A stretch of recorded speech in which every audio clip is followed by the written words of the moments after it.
ካህን ባልተሾመበት ክህነት የሚባል ሥርዓት በሌለበት ሌዊ ገና አብርሃም ጉልበት ውስጥ በነበረበት ዘመን የልዑል እግዚአብሔር ካህን ምን አይነት ነው ሲሉ ዘላለማዊ የማህ ልጅ ነው ሲሉ አባትና እናት የለው ለዘመኑስ መጀመሪያ የለው መጨረሻም የለው እንዳፈልጉት ማ ሊሆን ይችላል ግልጽ ነው።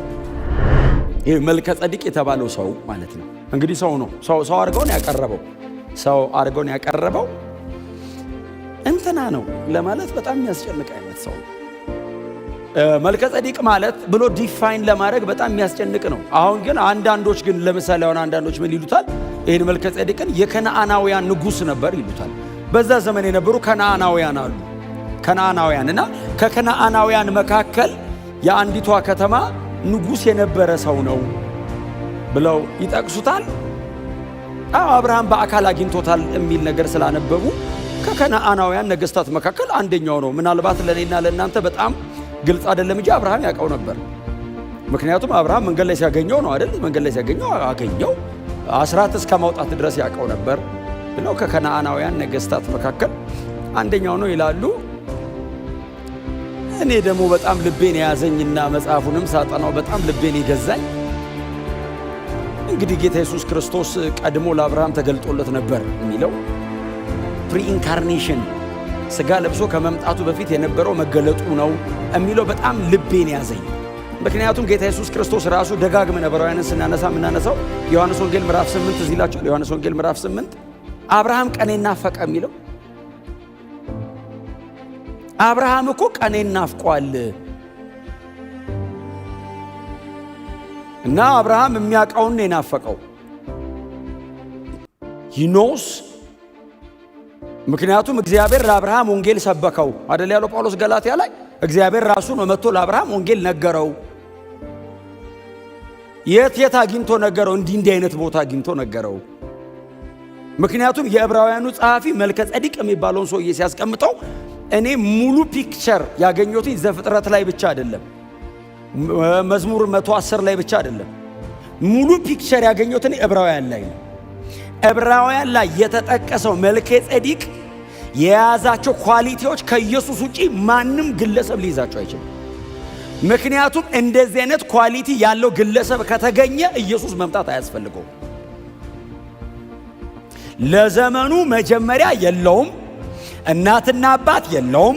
የልዑል እግዚአብሔር ካህን ነው፣ የሰላም ንጉሥ ነው፣ የጽድቅም ንጉሥ ነው። እንደዚህ አይነት ፐርሰን ለብቻው ተነጥሎ አንዴ ከተገኘ ኢየሱስ እኮ ይሄ ነው አይደል? አዲስ ኪዳን ላይ የዚህ ደብዳቤ ጸሐፊ እኮ በዘፍጥረት 14 ላይ ያለውን ብቻ እኮ አይደለም። መዝሙር 114 እስቲ ያውጡት። ምንድነው የሚለው? መዝሙር 114 ምንድነው የሚለው? 114 አሁን ይኸውላችሁ መዝሙር 110 የዳዊት መዝሙር ነው።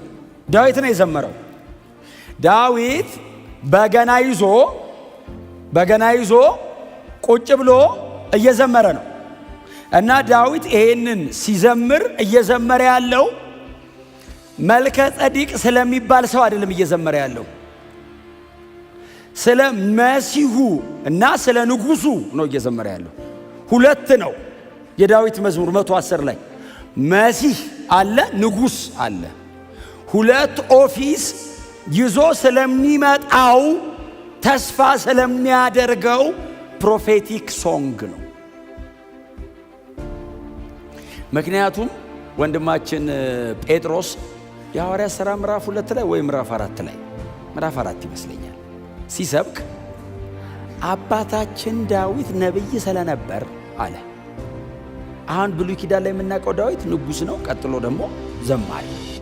ጴጥሮስ መጣና ነብይ ነው። ለምን?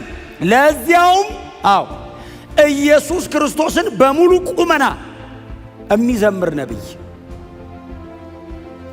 የሰራዊት ጌታ እግዚአብሔር የሚል ከፊት አይገባም እንጂ የዳዊት መዝሙሮች ይሄ መዝሙር 110ን ጨምሮ አሁን አንዳንዶቹ ቅዱስ መበስበስን ያይ ዘንድ በመቃብር አትተውም ሲል ዳዊት አሁን የሚገባው ይመስላችኋል? አይ ዶንት ቲንክ። ትንቢት ነው። በዳዊት መረዳት ልክ አይደለም እየተተነበየ ያለው፣ በእግዚአብሔር ዕውቀት ልክ ነው። የእግዚአብሔርን ዕውቀት ባልገባቸው መጠን እያሉት ነው። እግዚአብሔር ይገልጥላቸዋል፣ እነሱ ዝም ብለው ይሉታል። አሁን በጣም የዚህ አሁን የኛ ፌቨራይት ቴክስታችን ኢሳይያስ 53 እንደ ኢሳይያስ የሚጨነቅ ያለ አይመስለኝም። እንደዚህ አይነት መሲህ እሱም አይጠብቅም። እግዚአብሔር መጥቶ ነገረው። አታምኑኝም ግን ነው አለ።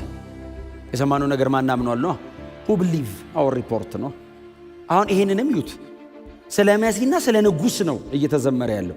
ሲዘምር የሚዘምረው ስለ መልከ ጼዴቅ አይደለም፣ እንደ መልከ ጼዴቅ ነው የሚለው። አንተ መልከ ጼዴቅ አይደለም የሚለው፣ የሚመጣው ንጉስና መሲህ እንደ መልከ ጼዴቅ አይደል? ቁጥር 4 ምንድን ነው የሚለው? እንደ መልከ ጼዴቅ ስርዓት ኦርደር ማለት ነው።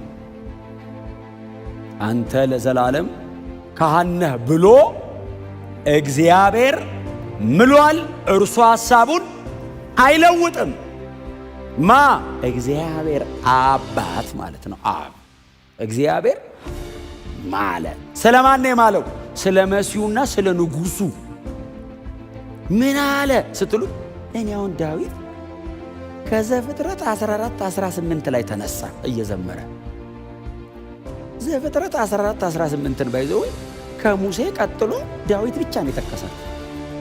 እነ ኢሳይያስ ወደ ኋላም ወደ ፊትም ነው የተነበየው። ታውቃላችሁ አይደል? ኢሳይያስ እኮ ስለ ፍጥረት እኮ ተንብዮአል፣ ስለ አፈጣጠር ተንብዮአል። እነ ኤርሚያስ በጣም ኮንትሮቨርሺያል የሆነ ትንቢት እኮ ተንብዮአል። ስለ ክሪኤሽንን እኮ ተንብዮታል። እግዚአብሔር ሲፈጥር ብሎ ማለት ነው። ቀጥሎስ የኢየሱስን ዳግም መምጣትና የሰማይና ምድርን መጠቅለል የአዲሲቱን ከተማ እኮ ተንብዮአል። መልከ ጼዴቅን ግን ሜንሽን አላረጉት። ሚስቲሪየስ የብርሃኑ ጸሐፊስ ድፍን ምዕራፍ 1 ምዕራፍ 7 ላይ ከዛ ውጭስ በየምዕራፉ ከምዕራፍ 5 ጀምሮ በየምዕራፉ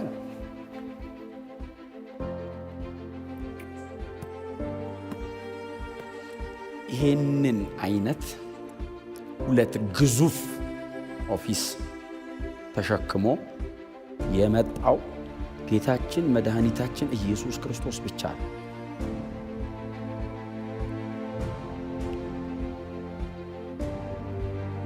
በጣም ብዙ ነገሮች ይኖራሉ። ምናልባት እናንሳው ካለን የመልከ ጼዴቅን ግን ጉንጭ ማለፋት ነው። አንዳንዴ ለመጽሐፉ ታማኝ መሆን ጥሩ ነው።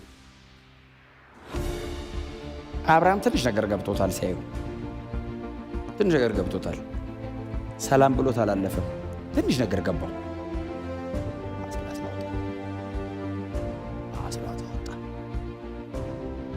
ከዛስ ታናሽ ነው የሆነ ነገር ገባው። አብርሃም አንተ ዝም ብሎ የከነዓን ንጉሥ ነህ አላለው። ባለፈው ነግሬያቸው የሰዶም ንጉሥ እኮ ምርኮን አምጣ አለው። አልሰጥም አለው። ዝም ብሎ ኖርማል ንጉሥ ቢሆን አምጣ ሲለው አልሰጥም አለው። እንዋጋ ቢለው ያሸንፋል። አብርሃም ባይዞ 300 ባሪያ ያለ ጀርባው አገር ተዋግቶ የሚያሸንፍ ሰውዬ። ይሄንንስ ዝም ብሎ ነው የተንበረከከው። መርቆት ሄደ። አባታችን አብርሃም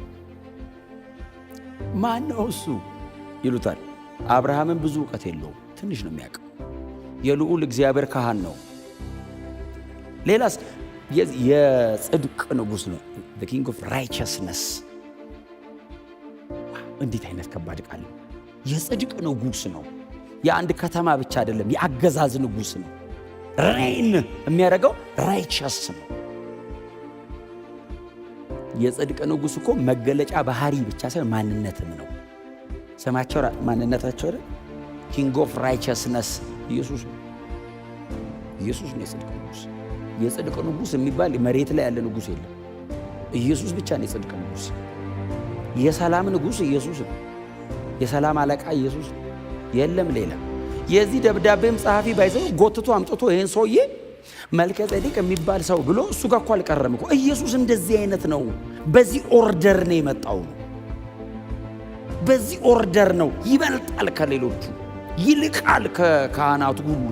ሊቀ ካህናት በሙሉ ቢደረደሩ ሪታየር ያደረጉ ከአሮን ጀምሮ ያሉ በአሮን መንገድ ላይ ያለ በሙሉ ቢደረደር ሊተካው ሊተካከለው አጠገቡ ሊቆም አይችልም። ኢየሱስ ይልቃል።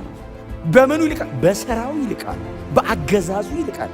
በአገልግሎት ኤክሰለንስ ኢየሱስን የሚመስል የለም፣ አልነበረም፣ አይኖርምም። በዘላለም ውስጥ ብቸኛ ነው።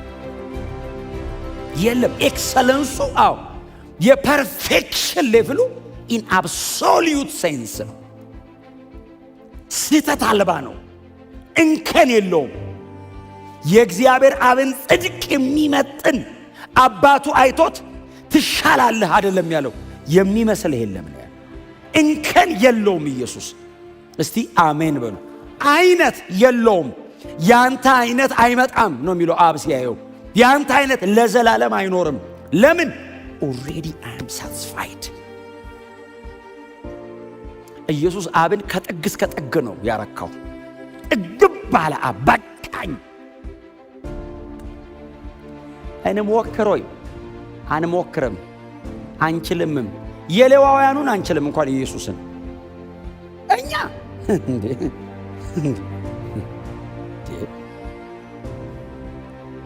እንዴ 11 ሰዓት ጸሎት እኮ 1 ሰዓት እኮ ነው። በመሬት ላይ ኳሊፊኬሽን አናልፍም። ተው ኢየሱስ እንዴ ሰው ድክምክም ብለህ እግሩ ስር መውደቅ ነው። በአንተ እያልክ በአንተ ሌላ አልፈልግም። አንተው ነው የምታዋጣኝ። አንዳንዴ የጸለያችሁ ሰሞኑን ለብቻችሁ መሆን ያምራችሁ እንዳያምራችሁ ከጸጋ እንዳትወድቁ። እስቲ አሜን በሉ። ኧረ እኔ እችላለሁ ጸልዬው አትወጣውም። ጸሎት መውጫ አይደለም። ጸሎት አውጪውን እግዚአብሔርን ማንቀሳቀሻ መለማመጫው ነው። ጸሎት ኃይለኛ የሚባል ጸሎት የለም። ይጸልያል፣ ኃይለኛው እግዚአብሔር ይንቀሳቀሳል። እስቲ አሜን በሉ። አዎ እንዳትደገፉ። በእውነት ትጋታችሁ፣ ልፋታችሁ፣ መንበርከካችሁ፣ ማጥናታችሁ ግን እግዚአብሔር እንዲሰራ መፈለጋችሁን ግን ያሳያል። አያድንህም እንጂ እግዚአብሔር ግን አንተ ጋር እንዲመጣ ግን እየፈለግከው እንደሆነ ግን ያውቃል። የማይጸልይ ሰው እና የሚጸልይ ሰው ሲጀመር አይነጻጸሩም። የሚጸልዩ ሰዎች ናቸው የሚነጻጸሩት። እግዚአብሔር የሚያየው ማንን ነው? ትሁቱን፣ ባዶውን፣ አልችልም የሚል ስለሌለው አይደለም አልችልም የሚለው። በእርግጥ እግዚአብሔር ማን እንደሆነ ስለገባው ነው። አይችሉም። እነ ጳውሎስ ቢደረድር ትከሻው ላይ ያለውን ቢደረድር አንድ ሰው ፊቱ አይቆምም። ሰውየው ጉድፍ ነው አለ። ታውቃለህ? ጉድለት ሲል እግዚአብሔር እስከ ዕድሜው እንጥፍጣፊ ሰራበት። እስከ እንጥፍጣፊ ቆሞ እንዳይመስል ሞቶ ነው የሚሰብከው። እየሞተ ስብከት ነው። እየሞተ አሟሟቱ ሁሉ ስብከት ነው። ለምን? አልችልም ነዋ፣ አልበቃም ነዋ፣ የለኝም ነዋ። የለውም ወይ? አለው። አልፈልገውም የኔን አለ እና ያንተን ነው የምፈልገው። እስቲ አሜን በሉ። በእውነት ፕሮፋይል ማደራጀትን የመሰለ ጥሩ ነገር የለም። ቸርች ግን አይጠቅምም። ቸርች ጸሎት ላይ እኔ እኮ ጌታ ሆይ ማን እንደሆንኩ ብታቅ። እንደዚህ አይነት ሰው እዚህ ስለሌለ ነው የምለው። ይሄ እኮ ጸሎት አይደል? ጸሎትስ ሰው እኮ እየሰማኝ እኮ ሊሆን ይችላል። እንደ ሐና ሊሆን ይችላል። እንደ ሐና አፏ ይንቀሳቀሳል፣ ድምፁ አይሰማም። ውስጧ ድቅቅ። ማንም ሊጠግነው ሕልቃና እንዲህ ሊጠግነው አይችልም። ፍጭት ነው ያለው ውስጧ። እግዚአብሔር መጣ። ግን ያቆማት ቀን ሳሙኤልን ነው ይዘ የመጣችው። ሳሙኤልን ከዳን እስከ ቤርሳቤ የመሳፍንት ዘመን አስቆሞ ንግስና የሚከፍት 200 ዓመት የሚዘጋ መጣ። ምን አይነት ሰው ናት እሷስ? ስትደገፉ ኢየሱስ ላይ ስትደገፉ መስቀሉ ሥራ ላይ ኢየሱስ በሰራው ነገር ላይ ብቻ። በእውነት ነው የምላችሁ ጸሎቶቻችን ያ እንዲበራልን መለመኛ መሆን አለባቸው። መመኪያችን መሆን የለባቸው። ትጋታችሁ በጣም ትጎች አላችሁ። በእውነት እግዚአብሔር ይሄንን ይጠብቅላችሁ። በቃ ከትትና ጋር ይጠብቅላችሁ፣ ከባዶነት ጋር ይጠብቅላችሁ። አልበቃውም። ይኸው መጽሐፉ ላይ ያሉት ያስተማሩን እሱ ነው አይደል? መጽሐፉ እያስተማረን ያለው ይሄ። ስለዚህ ኢየሱስ ወደር አልባ ነው። መልከ ጼዴቅን ያመጣው ይሄ የዚህ ደብዳቤ ጻፊ ሌላ ነገር አይደለም እየነገረን ያለው። በጣም ሩቅ ሄደን ወደ ኋላ ይሄ ሰውዬ ማን ነው ብለን ስኮላስቲክ የሆነ አይነት ልፊያ ውስጥ እንድንገባ አይደለም። የደብዳቤውን ቲም አንደርስታንድ ማድረግ አለብን። ክህነት ላይ ነው ያለው። አሮንና ሌዋውያኑ አሉ። ገና ምዕራፍ 7 ከዚህ በኋላ ሁሉ አሉ፣ እናገኛቸዋለን በደንብ። ምክንያቱም የደብዳቤው ሴንትራል ቲሙ ክህነት ስለሆነ እሱን ስለሆነ ለሰዎቹ ማስረዳት እየፈለገ ያለ። በደንብ ነው የሚያነሳቸው። ይበልጣል ኢየሱስ። እስቲ አሜን በሉ። ኢየሱስ መስቀል ላይ የሰራው ሥራ ከሱም በፊት አልነበረም፣ ከሱም በኋላ አይኖርም። ባወራው አይሰለቸኝም። ባወራው የቤተ ክርስቲያኒቱም ቲማችን እሱ አይደል? እኛ ግን አይደለም እንለው የተሰቀለው ክርስቶስ እንሰብከዋል። ይሄ የስብከት ማስታወቂያ ብቻ እኮ አይደለም፣ አቋም ነው፣ ትእዛዝ ነው፣ መገዛት ነው። ሁሉም ነገራችን ነው። እድሜያችንን ፍሬም የሚያደርገው ይሄ ነው። ምኑ? የተሰቀለው ክርስቶስ the crucified one ክርስቶስ። የመስቀል ሥራው ይሄው ሊደምቅ ነው፣ ሊጎላ ነው። ይሄንን ለማድመቅ ማን ተጠራ? መልከ ጼዴቅ ተጠራ። ማን ነው መልከ ጼዴቅ? ኦርደሩ የተለየ ነው። ባለፈው ወርተናል። ካህን ባልተሾመበት፣ ክህነት የሚባል ሥርዓት በሌለበት፣ ሌዊ ገና አብርሃም ጉልበት ውስጥ በነበረበት ዘመን የልዑል እግዚአብሔር ካህን ነው። ሰውዬ ዘለዓለማዊ ክህነት። ሪታየር አያረግም፣ አይሰለቸውም፣ አይደክመውም። በቃ ውጣ አይባልም። እሱ ዘላለማዊ ካህን ሆኖ ነው የአሮን ልጆች ከዛ በኋላ ወደ ክህነት የመጡት። ጌታ ኢየሱስ ክርስቶስ ካልሆነ በቀር ሌዊ ሳይመጣ በፊት ካህን ተብሎ ሊጠራ የሚችል ማንም አይኖርም። ገና የክህነት ሥርዓት ዘሌዋውያን ላይ ነው የመጣው። እሱ ሥርዓት ራሱ የለም። ሌዊና ሌላውም ዘር እስራኤል የሚባል የለም። አብርሃም ገና መመረጡ ነው። ገና አብርሃም የሚባለው ሰው የመጠራቱ ነው። እዛ ጋር የልዑል እግዚአብሔር ካህን ነው። ምን አይነት ነው ሲሉ ዘላለማዊ ነው። የማህ ልጅ ነው ሲሉ አባትና እናት የለውም። ለዘመኑስ መጀመሪያ የለውም፣ መጨረሻም የለውም። እንዳፈልጉት ማ ሊሆን ይችላል? ግልጽ ነው። ኑና አዲስ ኪዳን ላይ እዩታ። እኔ ልነግራችሁ እየሞከርኩ ያለሁትኝ ኢየሱስ ክርስቶስ ነው እንደዚህ አይነት ክህነት ኦርደር ያለው እያልኩ ነው ይላል የዚህ ደብዳቤ ጸሐፊ። ጎናችሁ ያለው ሰው ጌታ ኢየሱስ ክርስቶስ የማይተካ ሊቀ ካህናችን ነው በሉት። ክብር ለስሙ ይሁን። መስዋዕት አቅራቢም ራሱ ነው፣ መስዋዕቱም ራሱ። እንደዚህ አይነት ካህን ኢየሱስ ብቻ ነው። ዘላለማዊ ካህን ጌታ ኢየሱስ ክርስቶስ ብቻ ነው። ይሄንን አስመራችሁ ያዙ። ከኢየሱስ ውጪ ዘላለማዊ ካህን የለንም። የትኛውም ካህን እድሜው ሲበቃ ይጀምራል፣ እድሜው ሲያልቅ ያቆማል። እድሜው ሲያረጅ ሪታየር አድርጎ ለልጁ ይሰጣል። አይቻልም። ዘላለማዊ መሆን አይቻልም። ኢየሱስ ዘላለማዊ ነው። ዘላለማዊነቱ በየዓመቱ ለዘላለም የሚገባ አይደለም። አንዴ ነው የገባው፣ ለዘላለም ነው። ያቀረበው መስዋዕት አይደገምም። ራሱን ነው ያቀረበው፣ ደሙን ነው ይዞ የገባው። አባቱስ የራሱን ደም ነው የተቀበለው። ጨርሻለሁ አለ። እንደዚህ አይነት ሊቀ ካህናት የለንም፣ ኢየሱስ ብቻ ነው። እስቲ አሜን በሉ። የምንመካው በሱ ነው።